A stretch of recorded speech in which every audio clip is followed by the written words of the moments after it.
chaque année, alors, commémorations, manifestations sont organisées dans cette maison et musée Robert Schuman à Sichazel. Oui, il y a une association, le conseil général est devenu propriétaire de la maison et essaie de s'en servir pour entretenir le sens historique des Lorrains et tous ceux qui veulent bien s'y rendre. Donc il y a des animations, une semaine d'animation. Et ce qui permet de recevoir dans cette maison de Robert Schuman non seulement des statues, mais aussi des hommes en chair et en os. Ils ont reçu, par exemple, Jacques Delors, Romano Prodi, Nicole Fontaine, et puis Jean-Claude Trichet et beaucoup d'autres. Mmh. Mais c'est donc un lieu aussi où des colloques prennent place de façon à faire connaître l'histoire de l'Europe et puis aussi son avenir. Alors l'Europe, je pense que quand il y avait 6 pays, on était tous à peu près capables de citer les 6 pays. Aujourd'hui que l'Union européenne compte 27 pays, c'est quand même plus difficile. Hein. Ah oui, ça c'est... je pense que vous qui êtes Jacques Osler, président du mouvement européen Lorraine, vous pouvez le faire... facilement. Non, je ne vais pas vous demander. Je peux le faire, mais comme Francis Blanche, je peux le faire, donc je vous remercie d'applaudir. Mais... Voilà, et puis de toute façon, ça nous prendrait tout le temps qui reste. Oui. Par contre, moi je me suis rendu compte que je me serais trompé sur un pays, que je pensais être dans l'Union européenne. Alors non, c'est pas la Suisse, je sais bien que la Suisse ne fait pas partie de l'Union européenne, mais c'est la Norvège. Je pensais que tous ces pays du Nord, puisque la Suède et la Finlande, le Danemark sont dans l'Union européenne, je pensais que la Norvège l'était aussi. Vous avez failli avoir raison. Failli avoir raison parce qu'à un certain moment, le gouvernement norvégien a négocié l'adhésion de la Norvège à l'Union européenne. Ceci étant, la Norvège est un pays démocratique et les électeurs ont refusé l'intégration dans l'Union. Donc bien sûr, il y a des accords de partenariat, mais la Norvège est restée souverainiste et a refusé l'adhésion.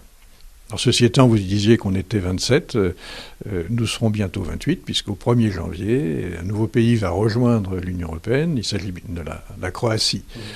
Et je pense qu'à terme, les Balkans dans leur ensemble, lorsqu'ils auront résolu leurs problèmes de voisinage, je pense à la Serbie et au Kosovo par exemple, eh bien, seront candidats à l'Union européenne. Alors il faut faire le distinguo, Jacques Osler, vous qui avez été banquier, entre pays de l'Union européenne et zone euro. Oui. Alors les entrants, bon, il faut un certain temps avant le passage à l'euro, mais aussi on peut s'étonner, par exemple, je pense que tout le monde le sait là encore, mais si on se rend en Angleterre, il faut changer les euros, il faut convertir les euros en livres. Hein. Oui, mais toujours. Il y a 27 pays encore aujourd'hui. Et il y en a seulement 17 qui sont entrés dans l'euro. On pourrait dire aujourd'hui que certains sont peut-être entrés prématurément. Parce qu'on s'aperçoit que pour entrer dans la zone euro et en tirer tous les bénéfices, il faut non seulement respecter les critères de Maastricht. Alors, je vous rappelle, les critères de Maastricht, c'est le niveau d'endettement, c'est le niveau de déficit et c'est une maîtrise de l'inflation.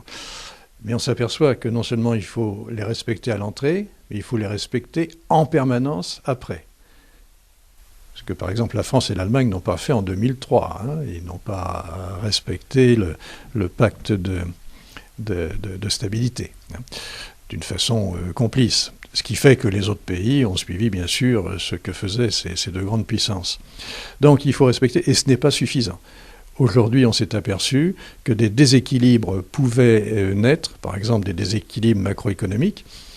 À un certain moment, l'Espagne faisait bonne figure, avec un taux de croissance élevé, avec un niveau d'endettement tout à fait supportable, sauf que sa croissance était artificielle, c'était une bulle, notamment immobilière, qui gonflait les chiffres.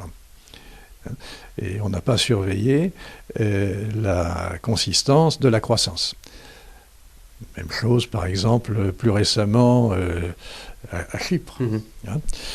Donc, on s'aperçoit que non seulement il faut respecter ces critères, mais ces critères ne sont pas suffisants. Il faut les étendre, il faut qu'ils soient plus nombreux. Il faut aussi que le contrôleur, le gendarme qui surveille le respect, soit capable de dénoncer ce qui ne va pas et d'intervenir, de sanctionner. On commémore une Europe en crise, finalement, ce 9 mai. Oui. Oui, il est évident que l'Europe est toujours au cœur de la crise, que la crise n'est pas terminée. Il y a encore des risques d'explosion. On s'est aperçu que Chypre, qui est un petit pays, finalement, a failli avoir un effet de contagion sur l'ensemble de la zone euro. Lorsque on a mis à contribution les déposants des banques à Chypre, tous les déposants européens ont pu craindre qu'en cas de difficulté de leur banque, eh bien, on leur enlève une partie, on leur confisque une partie de leurs dépôts. Nous avons tremblé aussi avec l'Italie. Lorsque, à la sortie des dernières élections législatives, un parti de farfelus contestataires a pris l'importance qu'on sait et surtout a empêché durablement la constitution d'un gouvernement de coalition, puisqu'il n'y avait pas de majorité au Sénat. Il y en avait une à l'Assemblée nationale, mais il n'y en avait pas au Sénat. Et il a fallu que le président à 87 ans soit reconduit pour un nouveau mandat, de façon à ce qu'on arrive à sortir au bout de 2 mois. Vous vous rendez compte ? Alors, nous, Français, qui avons connu la 4e République, on peut trouver ça critiquable et on pourrait se féliciter de la solidité, de la stabilité des institutions de la 5e, au passage. Ceci étant, je voulais souligner que nous étions en crise, effectivement, nous le sommes encore. Et cette crise, comme le disait Jean-Claude Trichet, n'est pas une crise conjoncturelle habituelle. C'est une crise d'adaptation à un monde en révolution. Révolution notamment avec la mondialisation économique, la globalisation financière, et puis un basculement du centre du monde. Depuis la Renaissance, c'était l'Occident qui dominait, et aujourd'hui, des pays émergents prennent de plus en plus de place.